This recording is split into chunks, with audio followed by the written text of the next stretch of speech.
Po sa bawat isa, kami po ang unang group na mag-represent. Hinihiling po namin na konting katahimikan lang po kasi wala po tayong mic. So para marinig po natin gusto ang kanilang mga dialogue. So sa unang eksena po, si Reggie ay nakaupo sa sala. Naghahanap ng trabaho gamit ang cellphone, habang si Olive naman ay hawak ang bills, habang si Christian ay nag-aaral at si Chris ay naglalaro. Sweetheart, nasa iyo yung 2,000, no? Kasi 3,000 na lang to. Eh, magbabayad pa tayo ng bills. Alam Hindi ko, ko na alam kung paano magkakasyahin to, ha? alam ko, Olive. Hindi ko na alam kung paano pagkakasyahin. Imagine, oh. Mga bills sa kuryente, sa tubig, sa ilaw, pagkain natin, panggatas ni Esther pa. Huwag kang mag-alala, hindi tayo pababayaan ng Diyos. Kakayanin natin ito.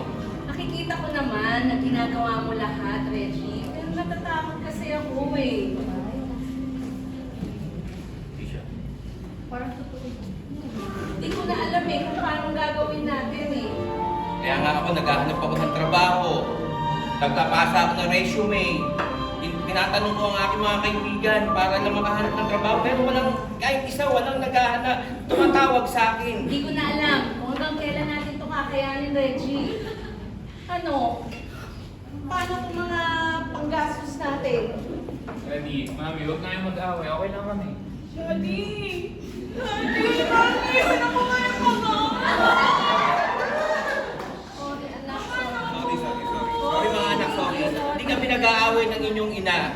Gagawin ko ang lahat bilang isang ama ninyo. Hahanap ako ng trabaho. Anak, may kumakatok. Anak, kaya... Daddy, si Ninong po! Oh, tuloy, bro.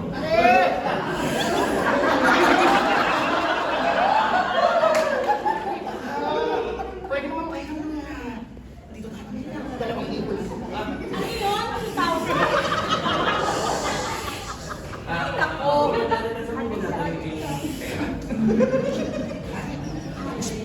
Sige na, Marie.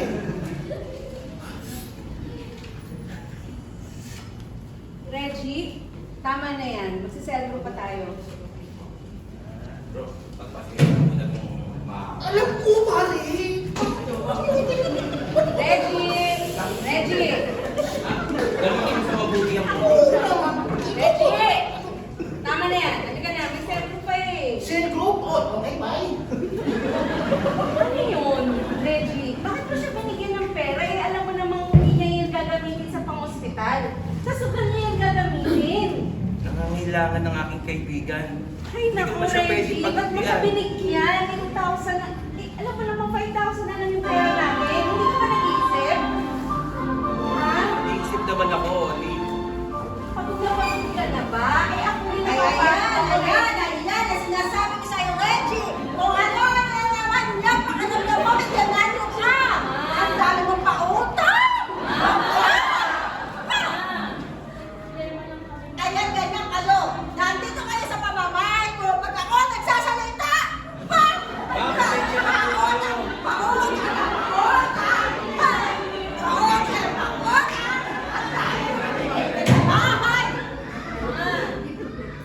Totoo pa lang walang trabaho si Reggie. Ay, please. Aileen. Sinabi ko nga dyan kay kay Olive. Aba, kailan ba sila matututo ang mga bata? Ang daming problema. Hindi naman ako nangingialam. Nagtatanong lang. Sadya, Mari. Sabi ko nga sa dalawang yan. Kailan sila mag-iisip? Kailan pa mga bata magiging? Kailan pa sila magiging? Ayan, nakandito pa nga nakasandal sa akin. Ang hirap talaga ng walang steady income. Okay, Olive, may set group tayo mamaya. Parang ayaw ko mag-join. Huwag mong anuhan ng huwag mag-join. Puspusin natin ang mag-set group kasi ito makakatulong sa atin. Oo, Mami, Daddy, pumunta kayo, makakatulong yun sa atin. Ah, Mami, Daddy. Sama na tayo. Okay. Okay na mga anak. Sige, sige. Sige, sige, sige.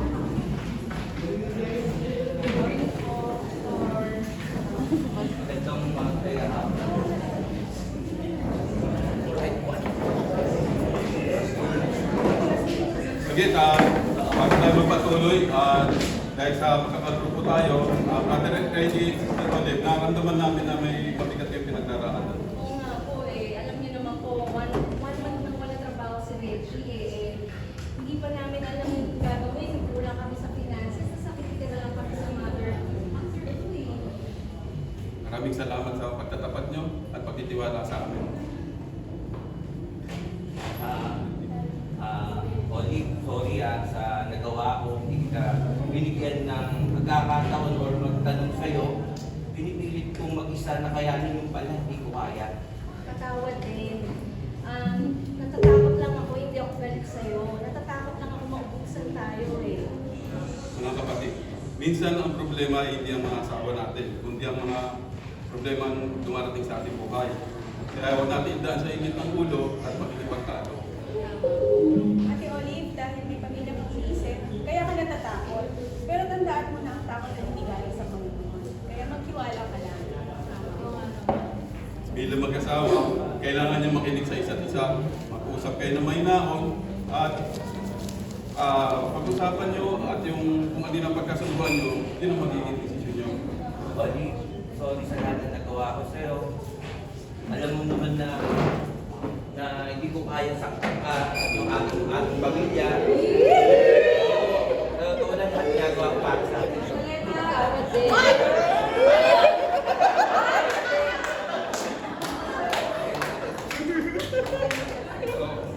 Kaya mag-alala, nandito lang kami para sa inyo. Brother, hindi tama-tama, meron pa lang akong kailangan tao na naghahanap na baka makatulong sa'yo. Ibigay mo kay Reggie, mo kay Brother Jason.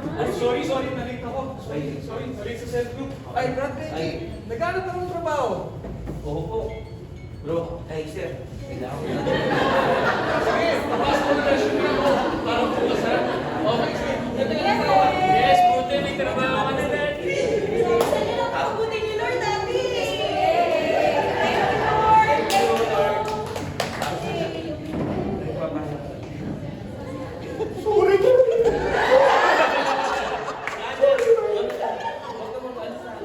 Wala problema yung bro. Bakit? Akala ko kita. Pero hindi, pare, sorry, ginamit ko na sa iyo. Brother Reggie, hindi sa'yo yung naghahanap namin, pero kailangan mo na mag-isip at mag-desisyon ng bagay mo. Hello? Yes? Ako nga po doon si Reggie. Ano po? Tanggap na ako sa trabaho?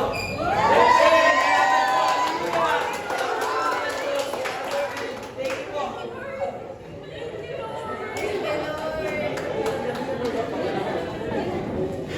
Okay. Lord, maraming salamat, Lord, at pinaparamdam mo sa amin na hindi ka nagkulang at hindi mo kami pinababayaan. Bigyan mo po, Lord, ng wisdom at kapayapaan ng puso ng mag-asawang ito. At tulungan mo po, Panginoon, si Brother Jonathan na makapagbagong buhay. Ito po ang aming dalangin sa pangalan ni Jesus. Amen!